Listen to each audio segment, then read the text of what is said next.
First, I want to pay tribute to Diana myself. Never really fitting in, not really being wanted. She was an exceptional and gifted human being. The princess didn't understand the Queen's world, and the Queen didn't understand the princess's world. In good times and bad, she never lost her capacity to smile and laugh, nor to inspire others with her warmth and kindness. Without her, the royal family may have foundered. They may well not be here today. I admired and respected her for her energy and commitment to others, and especially for her devotion to her 2 boys.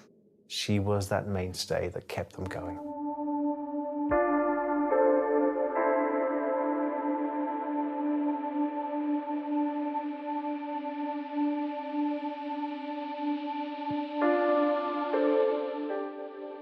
The princess's popularity gave the royal family a new lease of life.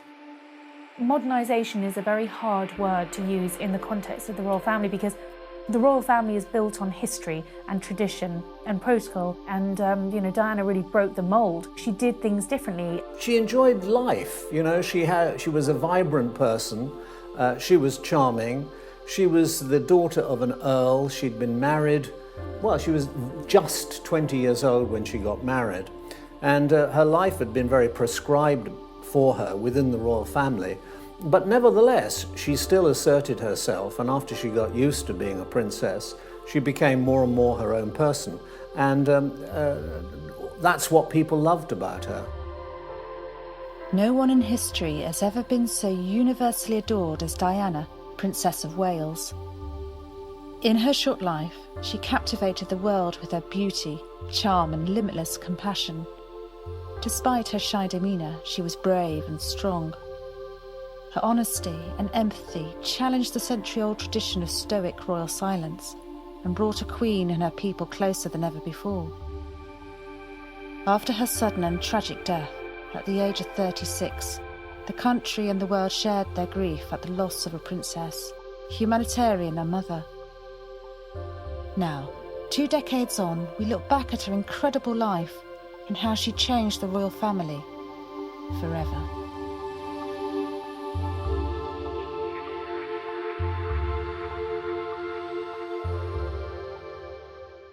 Can you take us back to when you first met?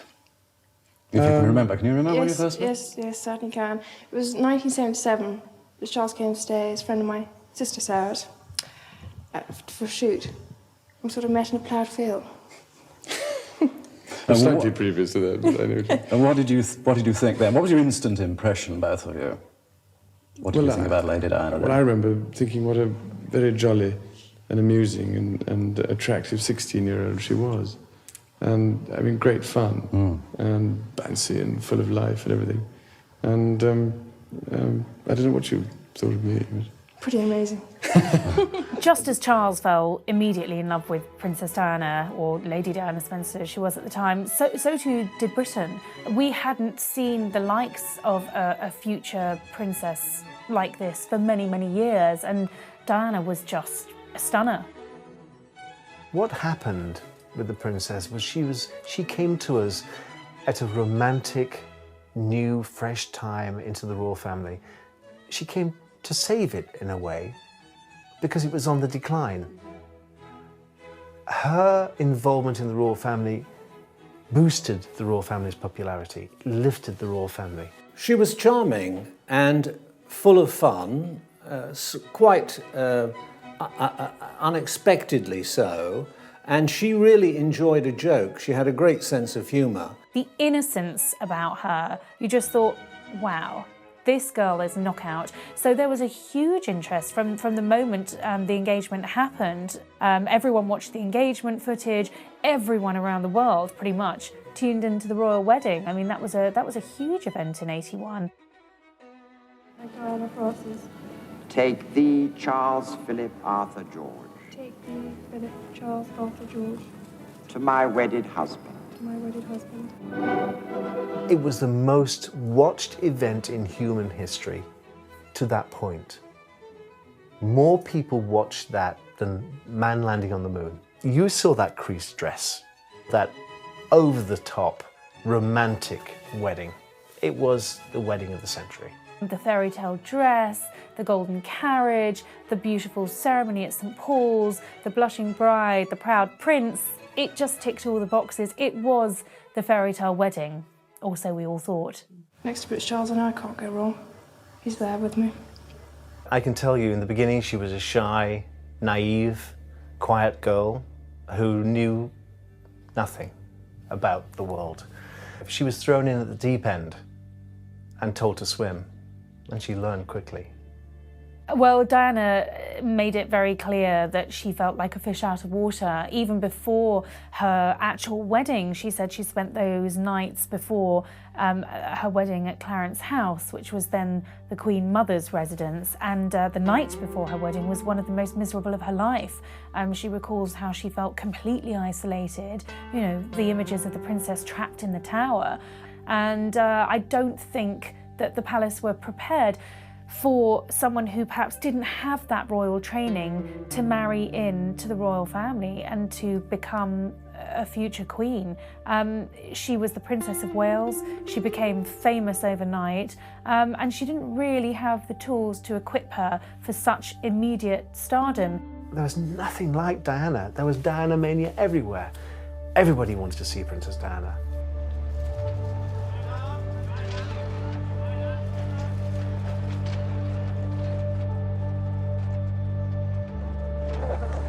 Madam, how are you enjoying married life? Highly recommend.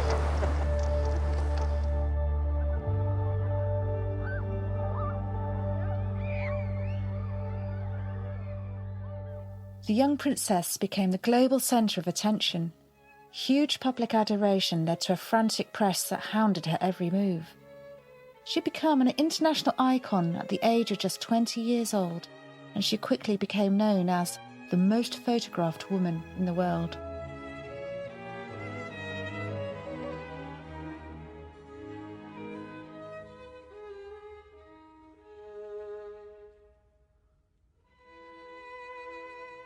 Well, Diana fell pregnant with William very quickly, and by 82, the country had a new heir, and that was a cause for great celebration. The crowds, the photographers, the world's press were all camped outside the Lindo Wing at St Mary's in June 1982, and the fact that Diana produced a little boy, an heir, I think just further endeared her to the British public. People loved her even more, and when she came out holding Prince William with Prince Charles, images that really just melted, I think, even the most hardened hearts around the country. And it was a cause for great celebration.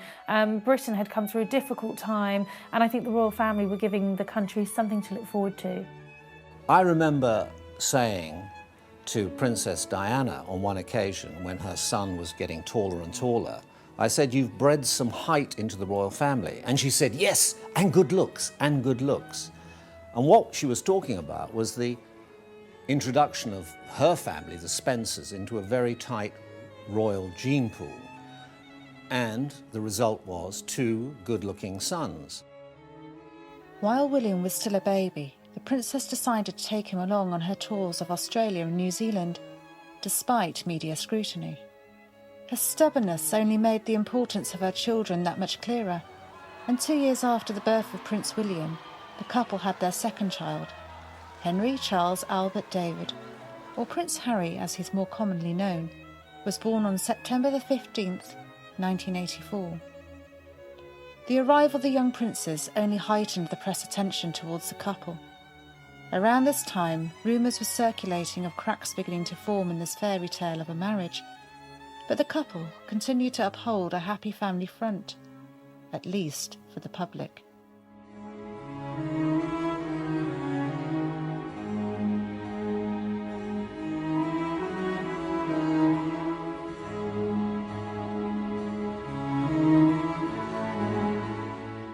Being a new mother, there were obviously challenges for Diana, but being a new mother and being a member of the royal family and trying to juggle everything within the confines of Kensington Palace, I think really did take their toll. Now, Diana did make the decision to hire a nanny for Prince William. I think she was always paranoid as both of the boys were growing up, that they might become too close to their nanny. In fact, she fired one of the nannies, a wonderful woman called Barbara Barnes, who both William and Harry doted on, because it was Barbara Barnes who William would run to and jump into bed with in the morning, not Diana. So there was that constant struggle of wanting to be the perfect mother and wanting to be the perfect princess, and I think she found it hard to reconcile those. Remember, she was still very young, much younger than Kate is in this position, and I think far less supported.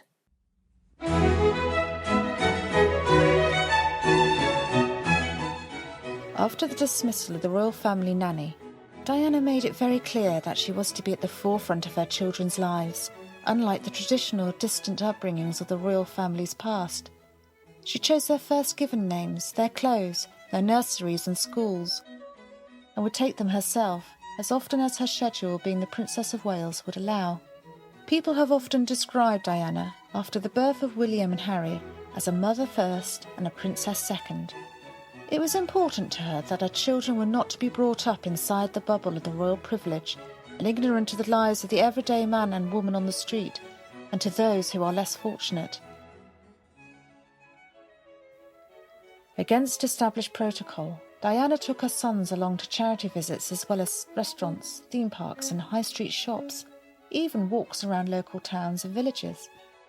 She brought them video games and typical teenage items of the time. She was a devoted and loving mother, despite the criticism from within the royal household.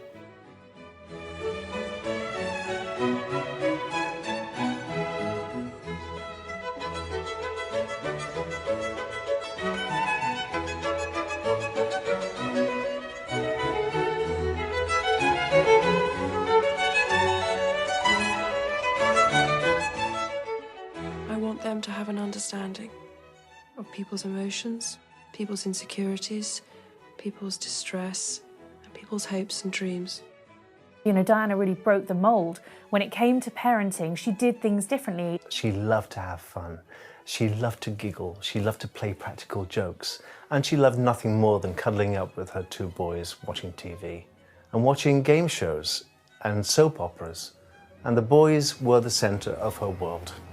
William, although he looks like his mother, is more like his father. He's studious, he's very careful, he's very respectful, he's duty-bound. Harry, on the other hand, is a hybrid of the Spencers' red hair and the Windsors, but he has his mother's naughty streak. Harry is the fun guy. Harry was always the boy that would take apart the television set. The video recorder, he would have in bits and want then to put it back together again. Harry was always the soldier, William was always the general.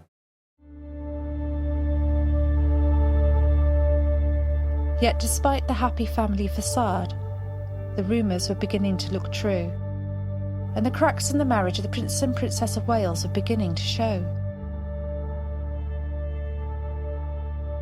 Royal correspondents recall how on visits they would stay in separate hotel rooms and would go hours without speaking to one another.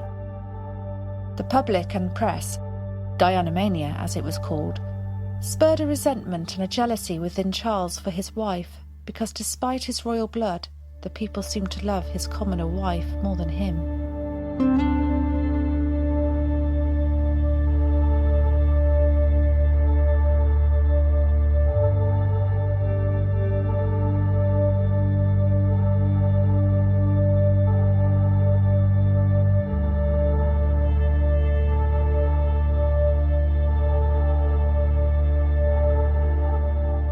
Princess Diana, like the rest of the world, was caught up in the fairy tale that was her own royal relationship, and she was willing it to work, as was everyone else. Actually, the reality behind Palace Gates is that pretty quickly it started falling apart. People have suggested, and we now know, that that was very soon after they returned from their honeymoon, so very early on in the marriage. But even still, the princess tried to make her marriage work, and she never actually wanted a divorce. She said, "I'll have a separation, but I don't want to be divorced. For the children's sake, I want us to remain a family unit, to bring them up as parents." inevitably the announcement was made by the then Prime Minister John Major that Diana and Charles were going to separate. Now, Diana knew that this was going to ricochet, and she made sure that the first people who found out that they were going to separate were William and Harry, and she actually made the drive to Ludgrove School herself to go and tell them. And Harry took it very badly, of course, being younger than William. He was incredibly upset. William was very stoic and said to his mother, well, if you're happier, if you're going to be happier, Mummy, then this is the right thing to do. Because, of course, Diana didn't have many confidants. I think with the palace came a lockdown. Yes, there were some courtiers, but you couldn't really confide in courtiers. There were some close friends, but the person she really often confided in was William. And as a young boy, trying to cope with that was a huge weight on his shoulders. But it was William who would push tissues under the door to Diana while she was having a good sob in the bathroom over how beastly Charles was being, and she made no secret of that, and she would confide, some might say too much, in her oldest son at that time. As the world began to notice the unhappiness between what once was a fairy tale couple, the speculation began to fly about what could have gone wrong and who was to blame. Accusations of infidelity were thrown at both sides, until eventually it became public that both Diana and Charles had been unfaithful in a relationship they watched collapse before their eyes. Diana had been seeing former Household Cavalry officer James Hewitt of the British Army, and Charles had maintained a relationship with his ex-girlfriend and now married Camilla Parker Bowles. As speculation came to a head, both the Prince and Princess gave television interviews to defend both their actions and their reputation. It sounds self-righteous to say so, but I have, on the whole, tried, I think, to get it right. I mean, constantly, people scrutinising. So, I mean, I have always tried to get it right and try to do the right thing by everybody. So you can imagine, it's not a very happy or encouraging thing when this sort of business happens. But you do bear some of the responsibility. Absolutely. We both made mistakes. Princess Diana giving Martin Bashir the Panorama interview was her way of essentially saying, look, I need to put my side of the story across. Completely unprecedented, a total shock to the royal family and to William and Harry as well. I don't think anyone was prepared for this bombshell of an interview. Diana sat down, gave this interview and talked about there being 3 in the marriage. She talked about her husband's infidelity with Camilla Parker Bowles. She talked about her own infidelity. I mean, she opened up the book in a way that no one had before. The royal family saw it as hanging her dirty laundry in public. They were furious. Showing so much emotion.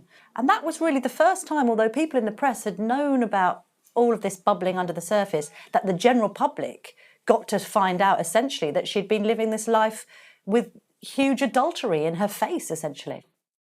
Were you surprised at the political furore that developed as a result of your visit to Angola?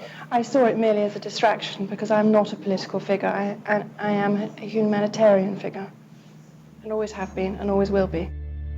It's extraordinary that the Princess of Wales, although no longer officially a member of the royal family, she's still associated with the royal family. And she is the ex-wife of a future monarch and the mother of another future monarch, that she would discard tradition so lightly. I think she found her role as the world's most photographed woman both suppressing but kind of a revelation to her, in that she had this ability to perhaps manipulate the media, have a bit of a laugh and joke with photographers and reporters alike, and equally use this global presence for good, and that's how she got into her charitable work. She realised that she had a role to fulfil and that people would listen to her. Using her royal position to enhance her reputation, while at the same time poking royal traditions in the eye. Princess Diana set a new royal precedent through her intensely involved charitable effort. She challenged every notion of how a monarchy should interact with its people by becoming heavily involved in the work of charitable foundations in and around the Commonwealth. she used her global presence and press following to direct public attention to the issues she campaigned for. You set one of these off, it's going to jump up, and this will take out everybody in 25 metres. And the anti-mines issue is just one she says she'll continue to support around the world. She'd been visiting Angola, she'd been visiting former Yugoslavia, where these terrible weapons are deployed in hundreds of thousands. I gave Princess Diana an anti-personnel mine, which I hope she keeps on her desk to remind her every day that people are actually risking their lives to try and do something about this problem. And indeed, worldwide, people are actually standing on mines and either being killed or being very seriously injured. In people's memories, people, I think, still reflect very fondly on Diana for the person she was, for her vulnerability, but first and foremost for her charitable efforts. Well, she's special because she brings light to the world about all the sadness that's going on in the world. I wanted just to be with you, to show you that you are not forgotten. And then, of course, she took William and Harry to the London Lighthouse to see people suffering and dying with HIV and AIDS. Invaluable in those fields which she pioneered, in those fields which the rest of the royal family wouldn't dare touch. And I remember the Queen saying, "But Diana, you must wear gloves. You might catch whatever these people have." I think it's just born of ignorance, really, because they knew nothing better. They weren't educated. The princess was. I remember when I used to sit on hospital beds and hold people's hands, people used to be sort of shocked because they said they'd never seen this before. And to me, it was quite a normal thing to do. And when I saw the reassurance that an action like that gave, I did it everywhere. And we'll always do that. Whenever we went to New York, there's a little altar in St. Patrick's Cathedral. It's the first on the left through the door. It's St. Jude. He's the patron saint of lost causes. And she said, "That's me and you. We're lost causes." There's a little altar in Kensington Church Street in the Carmelite Church. And the first altar, as you go in through the door on the right-hand side, is St. Jude. So we could lay flowers and say prayers, either in New York or in Kensington. So it was handy for us. And she gave me a little medal of St. Jude, which I cherish to this day. But she gave me lots of things in life. She gave me, most of all, a great education in people. She showed me things which no one else could show me. Touring the world with her through Angola, through Bosnia, Pakistan, Egypt, and meeting people less fortunate than we are, it really does open your horizons and you realize what life is about. It isn't about money, it isn't about position or being royal. It's about making a difference to someone else, whether it's someone walking through my flower shop door or it's someone on the street in Lahore. It's making a difference. It's touching someone else's soul. And that's what she taught me. Even after the formal separation of the couple in 1992, announced by the then Prime Minister John Major, the relationship of the Prince and Princess of Wales was irrevocably damaged. The Queen had sent letters to both of them advising a divorce for the sake of preserving the reputation of the monarchy, advice backed by the Prime Minister and senior Privy Councillors. Then in February 1996, the Princess announced her agreement to a settlement.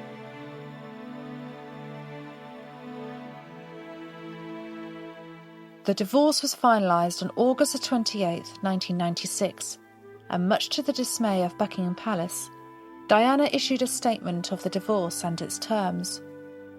As she was no longer married to the Prince of Wales, Diana lost her title, Her Royal Highness, and was instead styled Diana, Princess of Wales. But now she was a free woman.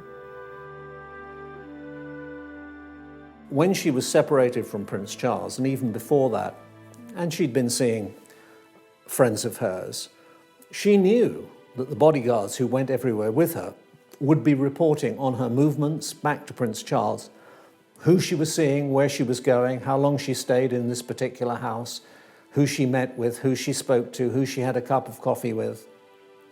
And she wasn't prepared for that. Yes, she needed security.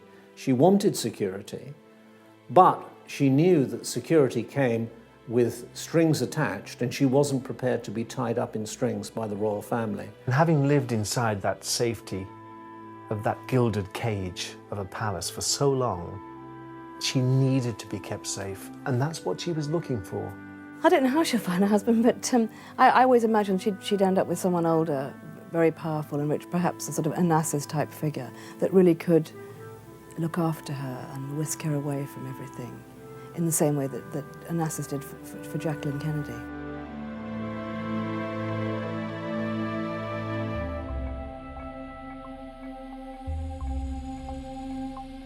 After the divorce, Diana retained her double apartment on the north side of Kensington Palace. Diana dated the respected British Pakistani heart surgeon Hasnath Khan. In May 1996, Diana visited Lahore upon invitation of Imran Khan, a relative of Hasnath Khan, and she also visited Hasnath's family in secret. Khan was intensely private, and the relationship was conducted in secrecy, with Diana lying to members of the press who questioned her about it. 2 years, no one knew about him. And in the end, their relationship finished in a shouting match on Wandsworth Common. And they were shouting at each other because the princess wanted Hasnath to come out, to declare his love, to be in public with her. There isn't one picture of Hasnath and the princess because he was so careful not to let his world collide with hers. But how could that be? How could they coexist in the same room, in the same world? A surgeon and a princess. It just didn't seem right.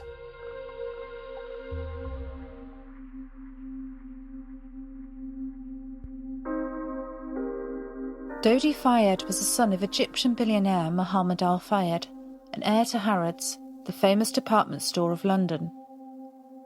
After meeting the princess, Dodi said that he would never love another woman for the rest of his life. In the summer of 1997, he invited Diana and her sons to join his family in the south of France on a multi-million-pound 60-metre yacht named the Jonnacle.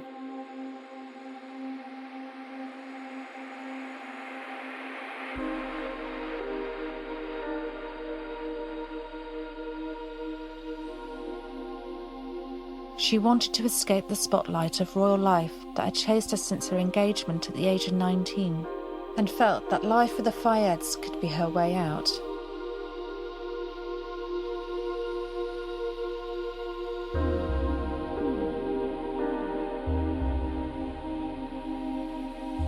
What attracted Diana, Princess of Wales, to Dodi Al Fayed was that she, throughout her whole life, was looking for a happy family. From the age of 6, when Diana's mother walked out and she stood at the gate and saw her disappear, her whole life was dedicated to finding again the happiness of the family that she lost. In those early days, she had so little self-confidence. She didn't believe in herself. And I think that love lost in those early days haunted her through her life. She was always searching to be loved. She was always wanting to embrace people.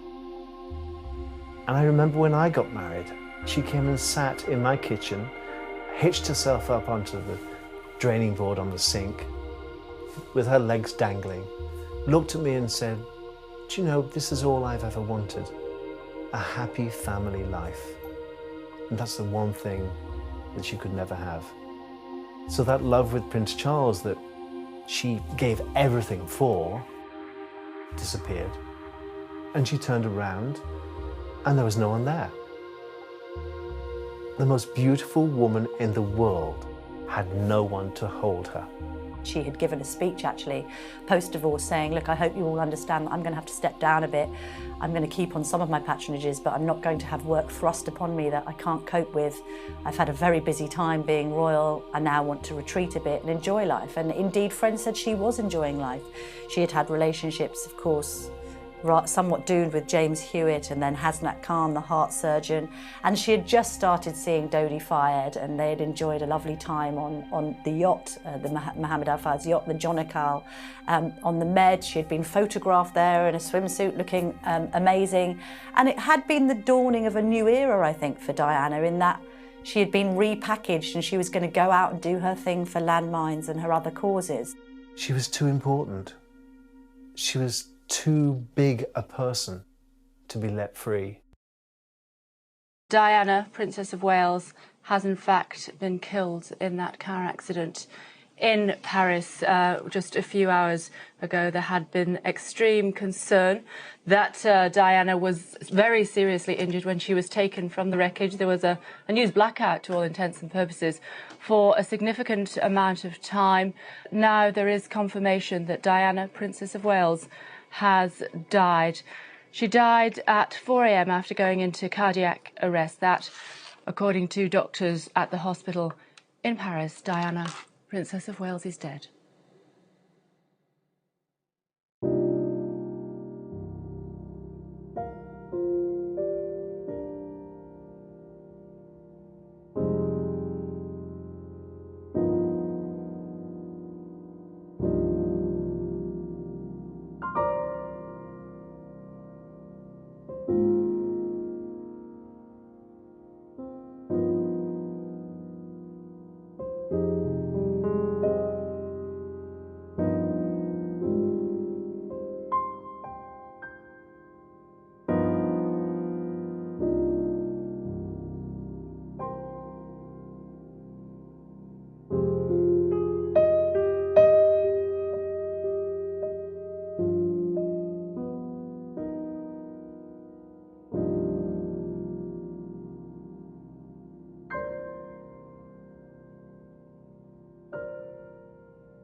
I feel like everyone else in this country today, utterly devastated. Our thoughts and prayers are with Princess Diana's family. We are today a nation in Britain in a state of shock, in mourning, in grief that is so deeply painful for us. She was a wonderful and a warm human being. Though her own life was often sadly touched by tragedy, she touched the lives of so many others in Britain, throughout the world, with joy and with comfort. She was the people's princess. And that's how she will stay, how she will remain in our hearts and in our memories forever. It was a very warm night in Paris. The windows were open. There was a fan on the bedside table. And I could see the princess lying in a bed, covered by a white sheet. And as I approached her bed, the grief kicked in. The emotion started to rise inside me, and I couldn't contain it. And I was devastated to see her lying there. And then I looked at her, and the fan on the table was blowing her hair, and her hair was moving. And I could see her eyelashes moving. And I thought, she's just sleeping. She's just asleep. She's not really dead. And then I realized she was dead. because what was Diana was the essence of her beauty was her eyes, her sparkling eyes and her mouth and those beautiful teeth. And I couldn't see them. So I said to her, open your eyes just once more. But she didn't. I think we all know what that feels like when it comes to our loved ones. We want them just to open their eyes just for one more minute. But that didn't happen. And I realized that she was gone. And then I remembered something she said to me. She said, the greatest privilege she ever had in life was being with someone when they passed. Because she said, you know what happens? When you pass, your soul lifts from the body and it stays in the room. And you wait a while and you watch.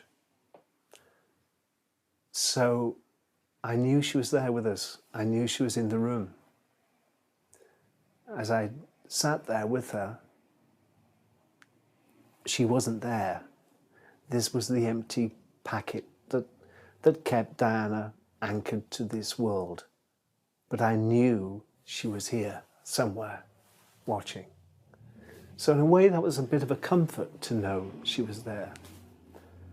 But you know how many times she's there? She's always there. And she's always in my dreams. And she will be with me for the rest of my life. I rang immediately Mr. Fayed, who was at his country house in Surrey, and he answered the phone, but he didn't speak to me. He held the phone, he was on another telephone, and I could hear that he was speaking to his helicopter pilot to arrange to get the helicopter to come pick him up so that he could go straight to Paris. And when I did speak to him, I said, look, I've just heard that there's been a terrible accident and that I'm sorry to say that Dodi's been killed. This is the news I've been given, and that the princess has been injured. And I will never forget his courage, his stoicism, because he said, Michael, let us pray that this is not true. Let us pray that they are all right. He said, I'm on my way to Paris in a minute, and I'm going to find out what's happened. Let's stay in touch with each other. And it was the most appalling news. I mean, I hadn't even known that they were in Paris, so it was all news to me. But I thought, well, I have to do something, and I got up and I rang the Ritz Hotel in Paris, and I spoke to the duty manager, and he told me what had been going on during the day, how they'd been harassed by the press. And then I rang the princess's stepmother, Reign Countess Spencer. I told her the news, and she also, like Mohammed, was extraordinarily strong and courageous. Well, within a very few minutes, she called me back, and bear in mind that the first report said that Diana wasn't badly injured, that she may have broken or dislocated an arm, that she was seen walking into the ambulance from the car. All these reports were put out, so I was thinking that she'd been hurt, but not terribly badly. And then Reign Spencer said to me, she's been killed. And however dreadful it was to hear that Dodi was dead, this was somehow even worse. And it was like being hit in the solar plexus very hard. And I was in my kitchen, standing by the worktop, and I fell to my knees and I just burst out into tears. When I'd recovered, my wife was with me, I rang Mohammed. By this time, he was in France, he was in a car, traveling towards the morgue where Dodi's body had been taken. And when I told him, he didn't know, I told him that Reign had found out that Diana was dead.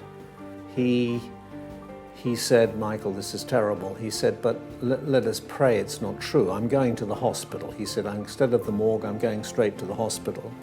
and he decided to go to the hospital where the princess had eventually been taken.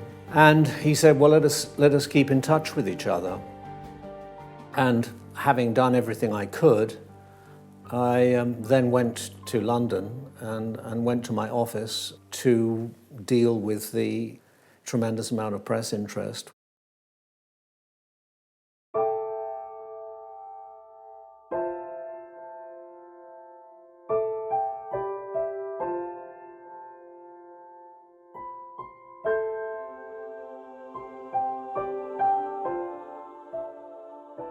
The most beloved woman in the world was gone. After the initial shock of this sudden and tragic loss, there was an international outpouring of grief. The impact was unprecedented, but never before had a public figure so deeply affected the lives of people from all walks of life. Her demonstration of selfless love and empathy towards those most vulnerable transformed her from a tabloid star to an icon of peace and progress. At this time, the royal family maintained its traditional stoic silence. They grieved in private, they kept calm and carried on. The family faced severe criticism from the public and press alike because of this. Her entire royal life, Diana had worked to bridge the gap between decaying monarchy and its indifferent people. And now more than ever they needed to unite. When Queen Elizabeth gave her speech at Buckingham Palace, standing before the crowds of mourners gathered at the palace gates, she spoke not only as a queen, but as a grandmother. Never before had she opened up so personally to her people. However, beneath all this was the most heartbreaking truth. Princess Diana was a mother, and now there were 2 young boys who had to face the rest of their lives without her. The boys were very quiet and somber. I saw them coming through the aisle, and my heart ached for them. And even the Queen was moved. And people think that the Queen was hard during that time, but she wasn't. She was touched and moved by it.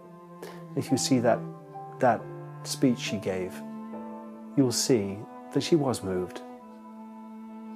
She didn't quite understand it, but she was moved. I, for one, believe there are lessons to be drawn from her life and from the extraordinary and moving reaction to her death. I share in your determination to cherish her memory. It's also caused the royal family to reflect on what it is that makes them popular and the kind of figure that Diana was. We know that the outpouring of grief took the Queen by surprise. She did what she thought was best for those 2 boys at the time. As a grandmother, kept them in Balmoral, wanted to protect them. But actually, I think the royals learnt to accept that the public thinks they own a piece of them. And actually, if somebody like Diana passes away, people will be leaving flowers in their droves at Kensington Palace. And there needs to be sort of a family recognition. This whole stoic, we can't show our emotions, sort of seems a little outdated now. And I think moving on, we do have a family that appears a bit more like us than just them behind palace gates. I think there's more interaction. I think particularly with William and Harry, you see them relating with the public a lot better. And that is because essentially the apple doesn't fall far from the tree and they are their mother's sons. And finally got hands-on to a job that I absolutely adore. It is still hard work, but I'm better than William, so it's fine. Yeah. Have you been helping him with the exams? Yeah, an awful lot. He needs a lot of help. It's the RAF way, so you have to help the army out quite a lot. Does it come down to sort of mental maths tests? Or? Yeah, a bit of that. A few trick questions, try and catch him out. 7 8s. Yeah, exactly. Lots of that. Without a doubt, Prince William is aware of the impact that his mother had on Great Britain and the world. He has always felt that preserving Diana's memory and legacy throughout all aspects of his own life was essential to both the monarchy and its people. The mistakes made by the establishment during the relationship of the Prince and Princess of Wales has cleared a path for Kate Middleton and her introduction to royal life. From their first year's courtship through to their wedding, and even to this day, Prince William and Princess Catherine have made it clear that Diana is not forgotten. Kate, Every day since her engagement to William was announced in 2010 has worn the sapphire and diamond engagement ring Charles gave to Diana in 1981. An audience of 2 billion people watched the royal wedding on April the 29th, 2011. It was the fairy tale wedding once again, but for a new generation. The service was much more intimate, with a significance placed on the importance of keeping the Middleton family close to the couple, unlike Diana's isolation during her relationship.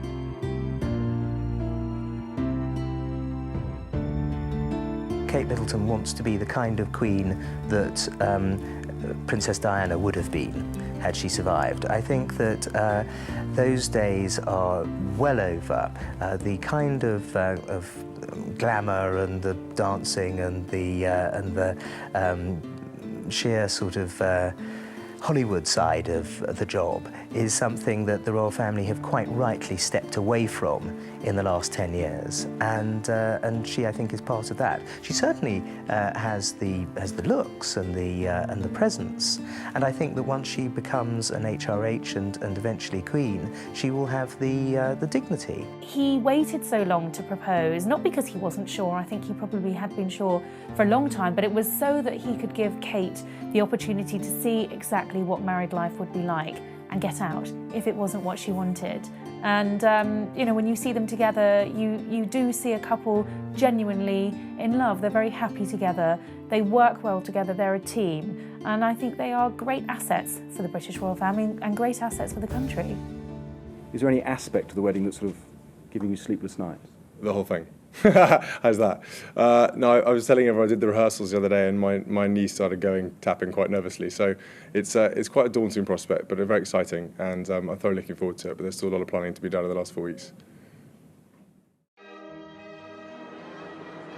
So it's fascinating to be standing just metres from St Paul's Cathedral, which is of course where Prince Charles and Princess Diana married in 1981, and to think about how different the wedding between Prince William and Kate Middleton is, and that was a very conscious decision by the royal family.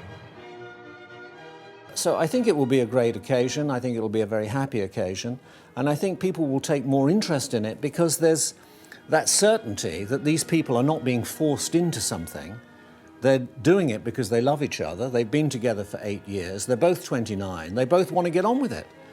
I mean, it was famously said that Prince Charles got married because his father told him to, and he got divorced because his mother told him to. Well, that's not the situation we have here. You have Prince William, who is qualified in everything he's tried to do. He's shown a great sense of duty.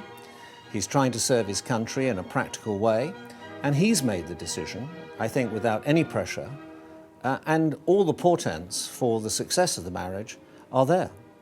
Steve, this event has been a long time in the planning, hasn't it? And the Prince has been very clear that he didn't ever want to rush into anything. He wanted to give Kate the chance to consider everything that she was getting herself into. How much of a concern has that been for you all? Well, I mean, we take our lead from him, from Prince William, and right from the beginning he's wanted to go at his own pace. He's his own man, and she is her own woman, and between them they've worked out their future together, and they brought it to us. You know, we didn't know it was coming for the engagement. We've had a relatively short amount of time to plan the wedding, but they've been in charge from the start. So this whole thing has their personal stamp on it, especially the service. I think people will find it really moving, beautiful. It will be their day, their moment. And Kate, of course, is going to be embraced by the British people, isn't she? And we're already seeing her emerging more and more as a personality in her own right. And, yeah, she's a lovely, lovely person, yeah. And I think people will get to know her, obviously, over time. But she's just really wonderful, and they're a great couple together, and that's the real strength of it. Huge undertaking for her, and for them both, of course. It is, but you know, they have the courage and strength, and the love for each other will enable them to do that. Last night, Catherine Middleton spent the night surrounded by her family in a hotel they'd booked out, full of love and warmth, and we know that Princess Diana had her dinner on her tray along the road in Clarence House with Her Majesty the Queen Mother, but a woman who was in her 80s, you know, pretty old. and alone, not with her parents, not with her sisters.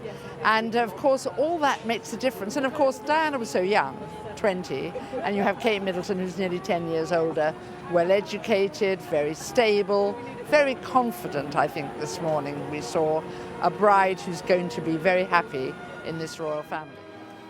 In 1981, Princess Diana and Prince Charles was all about creating that idea of a fairy tale. So everything from the dress to how Diana arrived at St. Paul's Cathedral, and all of the way that the wedding was presented by the royal family. Now, obviously, we all know what happened to that fairy tale. It didn't happen, it ended very quickly. So it's been very important for the royal family this time around to make it clear that they're not trying to push the idea of some sort of fairy tale wedding. This is about a wedding between two ordinary people who love each other.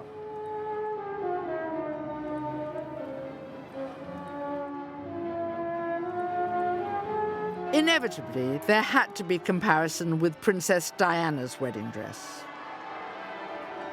If you look back at Diana's gown, it wasn't Diana, was it? It wasn't a great dress.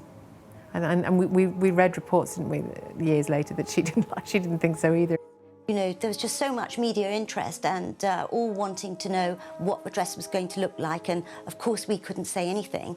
But every night they would rummage through the rubbish to see if they could find bits of fabrics or threads, and we used to leave bits of different colour threads and things, just so you know, so they put them on the wrong track really, and we had to put blinds up so that people couldn't peer through the windows, and we brought in security guards, and probably a bit overzealous with it, or we probably didn't need the giant safe we got to put the dress in it every night, but you know, we felt really didn't want to risk it, and we even had a spare dress hanging up just in case somebody did discover the secret. All around the Abbey there were lilies of the valley, which of course the bride carried in her bouquet, and the smell, I went to Westminster Abbey last night, fantastic. And all these white, off-white, cream flowers, roses, wisteria, everything, absolutely all over the Abbey with loads and loads of candles, many more candles than they usually use. Stunning.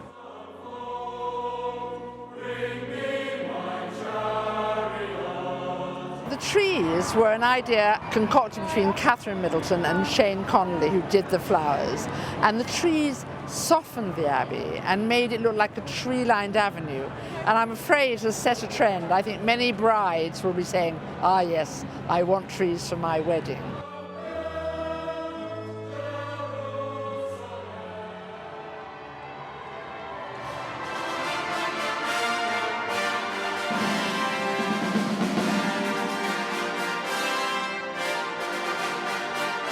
The moment that Kate and William were finally alone, after they had left the Abbey, walked up the aisle together as man and wife, they got into their carriage, and she looked at him and said, "I am so happy." It was an absolutely beautiful moment that every bride can relate to, I'm sure. But what a special day for her to walk into that church as Kate Middleton and to leave as a princess.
to believe that it's nearly 2 decades since Diana passed. I think what's so amazing is how William and Kate, to her credit, have been determined to continue her legacy, and Prince Harry as well. Let's not forget all the amazing charity work that he's done. Prince Harry said when he was 18 that he promised he would continue the legacy of his mother's work, and he's done that through the incredible work he does in Africa. Kate is doing it by wearing that ring every single day, by naming her daughter the third name after Diana. William as well, encompassing Diana in so many ways, and the fact that he chose the apartment at Kensington Palace. I think all of these things are very deliberate moves to keep Diana's memory alive. Yes, she was the people's princess, the Princess of Wales, but she was William and Harry's mother. So she's been very instrumental, she's been very important, and I think what she's brought to William and Kate is a lack of tradition, if you want. The formality that you expect with the royals, the nursery being the domain of the nanny and governesses, and the children are kept away from the adults. That's not the case at Kensington Palace. At apartment 1A, the children are very much a part of William and Kate's life, and I think that's a reflection of Kate's own childhood. And I think it's what Diana would have absolutely wanted. It was what she wanted for William and Harry. I think Diana would want those boys to remember the lessons that she taught them. I think she'd want them to remember when she took them down to see the homeless in Charing Cross. She'd want them to remember the first person that she introduced them to dying with HIV and AIDS.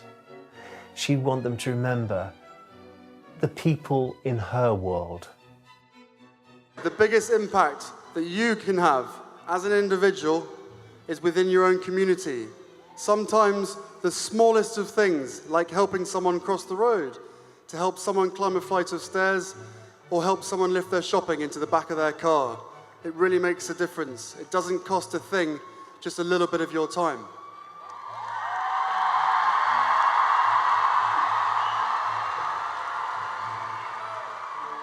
Often without realizing it, those we admire most are people who are committed to helping others, to giving their time freely to another, to volunteering like you guys. Every one of you here has inspired others by what you have done, what you are doing, so please don't stop. The Prince's dedication to keeping the memory and work of their mother alive has been a tremendous factor in the constant evolution of the monarchy. Princess Diana paved the way for how our modern-day monarchy interacts and represents its people. The success of the engagement and wedding of Prince William and Kate Middleton has proved how much the palace has grown and learned from the mistakes of its past. Diana's death secured a safe path for Kate.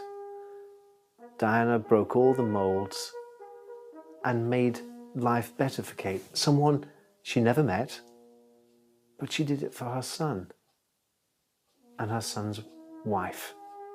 And so now Kate has a much easier life, far easier than Diana did at her age. In a funny way, I always felt that Diana put people in touch with the better side of their lives. You know, we all have our problems, but they saw how she dealt with hers, and they took comfort from that, and they really warmed to her.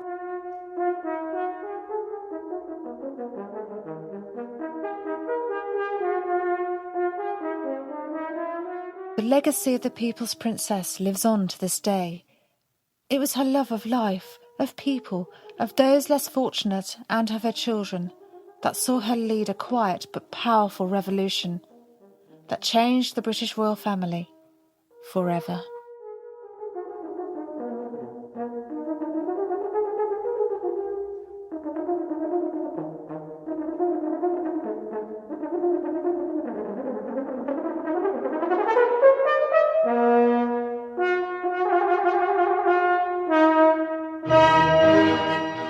First, I want to pay tribute to Diana myself. She was an exceptional and gifted human being. In good times and bad, she never lost her capacity to smile and laugh, nor to inspire others with her warmth and kindness.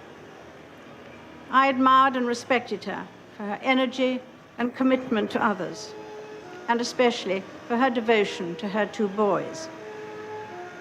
No one who knew Diana will ever forget her. Millions of others who never met her, but felt they knew her, will remember her. Do you think you'll ever be Queen? No, I don't. No. Because I do things differently. Because I don't go by a rule book. Because I lead from the heart, not the head. And albeit that's got me into trouble in my work, I understand that. But someone's got to go out there and love people and show it.